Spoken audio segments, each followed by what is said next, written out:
गीता का सबसे पहला उद्देश्य यह है, सारे दुखों का कारण अपना मानना है। कभी गौर करना, आपकी जिंदगी के सारे दुखों, सारे तकलीफें, चिंताएं वहीं से आते हैं जहां अपनापन होता है। मेरा यह है, मेरा अपना है, वहीं से आपके जीवन में दुख आना शुरू हो जाते हैं।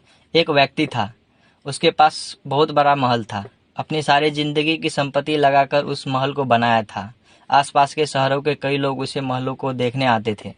कई बड़े बड़े सेठ उसे खरीदने की कोशिश करते थे, पर वह महल उसका अहंकार था, उसके जीने की वजह था। उसका उस महल से बहुत मुझ था। एक दिन उस महल में आग लग गई और वह भी बाजार गया था। जब घर लौटकर आया तो उसने देखा मेरा महल आग में जल रहा है। अपने घर को आग में जलता हुआ देखकर उसको इतना दुख हुआ। उसने कहा, अगर ये महल नहीं रहेगा तो हम भी जिंदा नहीं रहूँगा। अगर मेरा महल ही जल रहा है, मैं जिंदा रह के क्या करूं? वह भी आग में छलांग लगाने की कोशिश करने लगा। किसी ने रोक लिया।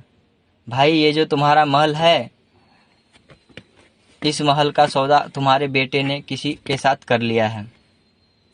जब उसे पता चला यह महल मेरा नहीं रहा,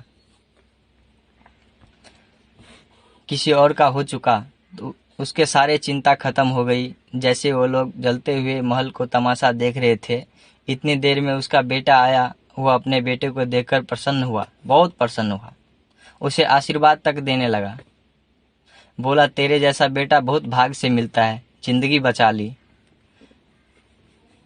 आज इस घर में आग लगी हुई है, तूने कल ही इसका सौदा कर दिया। वह अपने पिताजी को कहने लगा, पिताजी, इस महल का सौदा बात करने गए थे, सौदा पक्का नहीं हुआ है।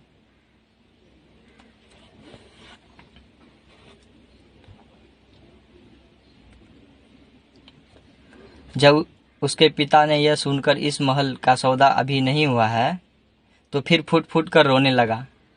फिर अपनी छाती पीटने लगा। महल वही है, इंसान वही है, लेकिन जब महल मेरा जब दुखी देता है, खुशी देता है, लेकिन जब मेरा नहीं है, उसमें मेरा कोई रिश्ता नहीं है, तो सारे दुखे खत्म हो जाते हैं। ऐसे ही जिंदगी में किसी जगह कौन किसी इंसान को, किसी काम को अपना मान लेते हैं, मेरा मान लेते हैं, वैसे ही सारे दुखों शुरुआत आना हो जाता है। वहीं से हर तकलीफ शुरुआत होती है। श्रीमद् भागवत गीता में पहला उपदेश यही है, जैसे ही किसी को अपना जिंदगी जीने की वजह मान लेते हैं, इसके बिना जी नहीं सकता, तो वो चीज़ इंसान को, काम को बहुत बहुत दुख देता है।